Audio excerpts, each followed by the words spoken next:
ఇంకా తెలంగాణ రాలేదు, ఆంధ్రప్రదేశ్ ఉన్నది. చంద్రబాబు నాయుడే ముఖ్యమంత్రి, తెలంగాణ ముఖ్యమంత్రి కూడా చంద్రబాబు నాయుడే అనిపిస్తుంది.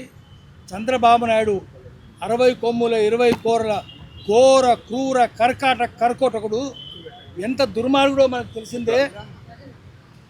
తెలంగాణ ఉద్యమం సమయంలో ఏం జరిగింది, ఎందుకు ఆయన ప్రపంచ బ్యాంకు పెద్ద జీతగాడు అని ఎందుకన్నారు? అమెరికాకు తొత్తు బానిసలకు బానిసవును అని చెప్పినారు.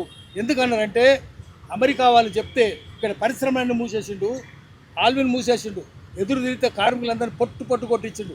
IDPL, Praga Tools, republic forge, DBR mill, Nethas mill, Nizam sugars, Sirpur కాగజన మిల్లు, రామగుండం ఫెర్టిలైజర్ ఫ్యాక్టరీ అన్ని మూసేయించిండు. అన్బ్రైడిల్ డీఇండస్ట్రియలైజేషన్, కళ్ళెము లేని పరిశ్రమల మూతివేత. మూసేసినప్పుడు కార్మికులు ఆందోళన చేస్తుంటే వాళ్ళ తరఫున గద్దర్ పోయి బెల్లెలతో పోయి పాటలు పాడితే బెల్లెలతో 17 ముక్కలు చేసి చంపేసిండు. గద్దర్ మీద 6 తూటాలు కాల్చిండు. ఒక్క భువనగిరిలో 18 మందిని చంపాడు. ఇక్కిరిస్తులు, ముక్కా కరుణాకరు, ఆజమలి, శ్రీరాములు యాదవ్ 18 మందిని చంపేసిండు. అటువంటి పరమ కిరాతకుడు నిజాం షుగర్స్ ఫ్యాక్టరీకి నిజాం 32,000 ఎకరాలు సొంత చెరుకు తోటలు ఇచ్చిండు. ఆ ఎకరాల భూమి ₹1,00,000 ఎకరం వేసుకుంటూ కూడా భూముల విలువ 3,200 కోట్లు. ముంబోస్పల్లిలో అంటే మెదక్ పక్కనే ఉంటుంది, బోధనలో, ముత్యంపేటలో, కరీంనగర్ జిల్లాలో 3 చోట్ల ఎంత కమ్మిండు అది? గోకరాజు గంగరాజు 169 కోట్ల కమ్మిండు. కార్మికులందరూ ఆందోళన చేస్తే 3 జిల్లాలు నాశనమై ఆందోళన చేస్తే కార్మికులను పొట్టు కొట్టించిండు. 3 జిల్లాల్లో రైతులను కొట్టించిండు. అటువంటి కిరాతకుడు మళ్ళీ ఇప్పుడు తెలంగాణకు వచ్చిండు. తెలంగాణ పరిపాలన చేస్తుంది ఈరోజు చంద్రబాబు నాయుడే. కర్కోటకుడు చంద్రబాబు నాయుడు. పోలీసులు వచ్చి మళ్ళీ అదే పని చేస్తున్నారు. నయం లేడు. పోలీసు వాళ్ళు వచ్చేసింది. చంద్రబాబు నాయుడు చెప్తే చేసినారు. నయంను బెదిరించి నువ్వేను ఒప్పుకోరా అన్నారు. నయం ఏం మాట్లాడలేదు. ఇప్పుడు కూడా పోలీసు వాళ్ళే చేస్తున్నారు. అందుకని నయంను సృష్టించిన చంద్రబాబు నాయుడు తెలంగాణలో అడుగుపెట్టడానికి వీల్లేదు. వాడి పేరు చెప్పొద్దు. ఎవరైనా చంద్రబాబు నాయుడు గురించి మంచిగా మాట్లాడితే వాడి నాలుకను యాసిడ్ పోసి కడగాలి, మామూలుగా అడగొద్దు. నాలుక పోతుండొచ్చు మొత్తం పోవాలి కూడా. అందుకని చంద్రబాబు నాయుడు తెలంగాణకు రానియొద్దు, అడుగుపెట్టవచ్చు. వాడు మన తెలంగాణలో చేసింది ఆందోళన ఏంటంటే రాజకీయ పెత్తనం, పొలిటికల్ పోలీసింగ్ చేసింది.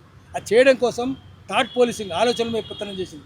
తెలంగాణ ఆలోచన మీద కల్చర్ పోలీసింగ్ చేసిండ్రు, లాంగ్వేజ్ పోలీసింగ్ చేసిండ్రు. ఇప్పుడు ఇడుపు కాగితం వస్తే లాంగ్వేజ్ పోలీసింగ్, భాష మీద పెత్తనం చేస్తున్నారు. మనం ఇదే కాదు, అన్ని విషయాలు చూస్తున్నాం. పవన్ కళ్యాణ్ అనేవాడు చదువు లేదు, శీలం లేదు, సంస్కారం లేదు, తాగుబోతు, వాగుబోతు, అదిరిపోతు. వీళ్ళ తెలంగాణ గురించి మాట్లాడేది, భాష గురించి మాట్లాడేది. అందుకనే తెలంగాణ ప్రజలు లాఠీ లేపాలి. వాడు లూటీ చేస్తున్నాడు. ఇప్పటికి పరిశ్రమలన్నీ వాళ్ళే, సినిమాలన్నీ వాళ్ళే, డిస్ట్రిబ్యూటర్స్ అందరూ వాళ్ళే. ఇప్పటికి ఈరోజు జరిగేది కూడా అది. డైరెక్టర్లు కూడా వాళ్ళే, కంపెనీలన్నీ వానియే, మా ఫార్మా కంపెనీలు వానియే, స్కూల్ వానియే, అదేవిధంగా ఇది హాస్పిటల్ కూడా వాళ్ళే. మొత్తం వాళ్ళ పరిపాలన ఉన్నది. అందుకని అన్నిటి తని తరిమేయాలి. క్విట్ తెలంగాణ అని చెప్పాలి. మళ్ళీ ఇప్పుడు స్లోగన్ మనం వేయాల్సింది క్విట్ తెలంగాణ చోటుకే జావ్ అని చెప్పాలి. దానికోసం వాళ్ళు లూటీ చేసే వాళ్ళందరూ మేము లాఠీ లేపడానికి మళ్ళీ తెలంగాణ మళ్ళీ లేపాలి. ప్రజల తెలంగాణ తెచ్చుకోవాలి, ప్రజాస్వామిక తెలంగాణ తెచ్చుకోవాలి. దానికోసం దొంగలను తరిమేయడం కోసం మళ్ళీ లాఠీ లేపుదాము, మళ్ళీ అందరిని ఏకం చేద్దాము.